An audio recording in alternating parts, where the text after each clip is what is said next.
وكمان ليكي نفس تاكلي وانتي بتهدديني؟ انتي بتقولي ايه؟ دافعي عنها طبعا، ما انتي شريكتها في الجريمة. ايه الكلام الفارغ ده؟ يا شباب يا بنات، فاكرين امبارح وانا هنا بعيط وبقول اني ممثلة فاشلة؟ ليلى ويارا هما السبب، كانوا بيبتزوني بوالدتي علشان اتكسف منها، اكمنها ست بسيطة وجدعة، وفي المقابل بيطلبوا مني طلبات غريبة انفذها، واخر طلب اني اطلع لايف مع والدتي، واديني نفذته. اتمنى يكون عجبكم. ايه دليلك على الهبل اللي انتي بتقوليه ده؟ ما تردي يا جنى وتحكي لهم على الدليل. انا كان قصدي. مش انت جيتي امبارح عند نورة في النادي وقلت لها على خطة يارا؟ ريم كفاية. انا اسفة يا نورة، لو كان حقي كان ممكن اسيبه، لكن ده حق امي اللي ملهاش ذنب في اي حاجة.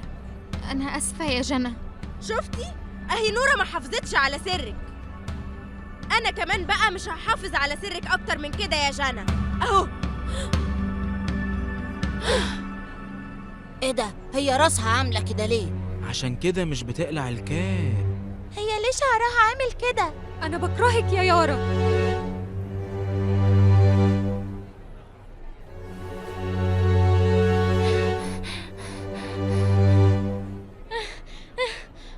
هو كل يوم هنجري ورا حد فيكو؟ مرة انتي ومرة ريم، ما تزعلوا وانتوا في مكانكو يا جماعة. ليه يا يارا تأذيني كده؟ ما انت عارفة ان يارا بتعمل مصايب في اللي حواليها، صاحبتيها ليه من الاول؟ عشان للأسف هي الوحيدة اللي كانت عارفة سري، ولما كنت بعوز أبعد عنها أو ما اسمعش كلامها تضغط عليا وتهددني إنها هتكشف سري ده. طب اهدي يا حبيبتي، اهدي واحنا بس هنتصرف. كنت خايفة حد من المدرسة يعرف، كلهم عرفوا. ما تخافيش يا جنى، احنا معاكي. طب جنى ممكن سؤال؟ مش وقته يا جميلة. طبعا عايزة تسألي ليه شعري عامل كده. تعرفي يا جميلة، وأنا صغيرة كان شعري طويل جدا وحلو قوي، عيلتي كلها كانوا بيحكوا ويضحكوا على جمال شعري، وفي يوم صحيت من النوم لقيت نص شعري واقع جنبي وراسي فيها حتت كتير فاضية. قعدت أعيط وأصرخ لحد ما رحنا للدكتورة وقالت لي إن اللي عندي ده اسمه الثعلبة، وجات لي عشان المناعة عندي مش مظبوطة، ومن ساعتها وأنا عايشة حياة صعبة قوي. عيلتي اللي كانوا بيحكوا عن جمال شعري بقوا بيضحكوا بمرضي وشكلي. يا حبيبتي انت لسه زي القمر والله. انت بتجامليني يا ريم، انا من زمان وكل اللي يشوفني يتريق عليا، اللي يقول لي انت بتتشبهي بالولاد ليه، واللي يقول لي شكلك حلقتي شعرك بالغلط.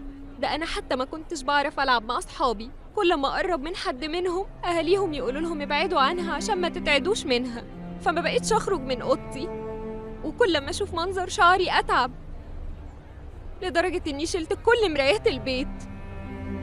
ولما العلاج ما جابش نتيجة ماما قالت لي مش هينفع تفضلي قاعدة في اوضتك كده، هتتعبي اكتر، فلبست الكاب ونزلت، ومن ساعتها وهو على راسي. أنا فخورة بيكي بجد يا جنى، وفخورة بشجاعتك.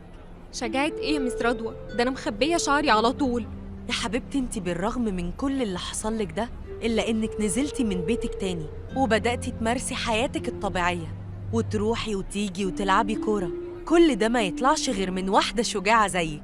عندك حق يا مس رضوى، ومين عارف بكرة تبقي أشهر لاعبة كورة في مصر. وبعدين يا جنى انت نسيتي اللي حصل مع مروان؟ ما كانش عارف يتعامل مع الناس، ولا الناس كانت عارفة تتعامل معاه، وبعد ما عرض اللوحات الناس سقفت له وعرفوه كويس، وبقى عنده بدل الشلة 2 و3، ونسينا بقى خلاص. قصة مروان دي المفروض تديكي أمل في بكرة، ولازم تعرفي يا جنى إن أي مشكلة ليها حل، وصدقيني كل يوم هتلاقي ناس بتحبك زي ما انتي.